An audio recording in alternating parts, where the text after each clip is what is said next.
সন্ধেবেলা বর অফিস থেকে ফিরে আসার পর তিনজনে রেডি হয়ে মিলে বেরোচ্ছি বাইরে। আজকে যদিও মহাপঞ্চমী, তবে আমাদের এদিকে পুজোটা কিন্তু ওই ষষ্ঠীর সন্ধ্যে থেকেই শুরু হয়। তাই আজকে ঠাকুর সেভাবে দেখতে পাবো কি না জানি না, তাও বেরিয়ে পড়লাম তিনজনে, দেখা যাক। এদিকে আমার বাড়ির সামনের এই দেখো রাস্তাতেও কি সুন্দর লাইট দিয়েছে না, কারণ সামনেই রয়েছে একটা দুর্গা মন্দির। আর এদিকে দেখো আমরা চলে এসেছি আমাদের প্রথম মণ্ডপে, যেটা দেখে সত্যিই আমি অবাক, কারণ আগের বছর ষষ্ঠীর দিন সন্ধ্যেতে এসেও দেখলাম তখনও টুকটাক কাজ চলছে, কিন্তু আজ তো পঞ্চমী আর এখানে মা অলরেডি রেডি হয়ে গেছে। যদিও টুকটাক ছোটোখাটো কাজ বাকি আছে, এই যে ভাইরা দেখলাম সবাই মিলে মাকে এখনও একটু একটু সাজাচ্ছে, তবে প্রায় কিন্তু মণ্ডপসজ্জার কাজ শেষের দিকে। আর বাইরের প্যান্ডেলটা তো দেখলে কি সুন্দর প্যাঁচা দিয়ে সাজিয়েছে, সত্যি প্যান্ডেলটা কিন্তু দারুণ লাগছে এবারে। আমি এই পুজোটা দেখতে প্রত্যেক বাড়ি আসি, তবে এবারের প্রতিমাটা কিন্তু দারুণ হয়েছে।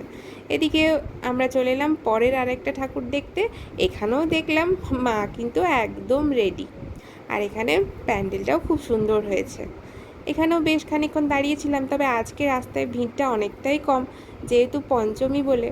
হ্যাঁ, এখানে ভিড়টা কিন্তু অষ্টমীর থেকে বেশি শুরু হয়। আর আজকে যতগুলো ঠাকুর আমি দেখেছি, তার মধ্যে এই ঠাকুরটা আমাদের সব থেকে ভালো লেগেছে। সত্যি এত সুন্দর প্রতিমার সজ্জা, আর ঠিক সেরকমই হয়েছে মণ্ডপ সজ্জা। প্যান্ডেলটাও এত সুন্দর হয়েছে, আর মায়ের মূর্তি তো আর বলার মতোই নয়, এটা তোমরা নিজেরাই দেখে নাও।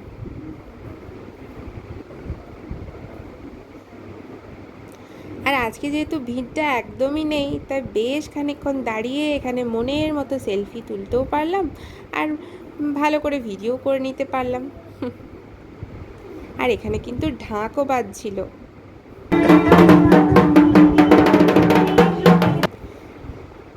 এখান থেকে বেরিয়ে আমরা চলে গেলাম আরেকটা মণ্ডপে, তবে এখানে দেখলাম মায়ের কাজ এখনও পুরোপুরি রেডি হয়নি। এই যে এখানে এই দুই দাদা মিলে তোড়জোড় করছে যত তাড়াতাড়ি মাকে রেডি করা যায়। আর তারপর চলে গেলাম সোজা ফুচকার দোকানে, কারণ বেরিয়েছি পুজোর সময়, একটু ফুচকা না খেলে হয়। তারপর চলে এলাম বাড়ি।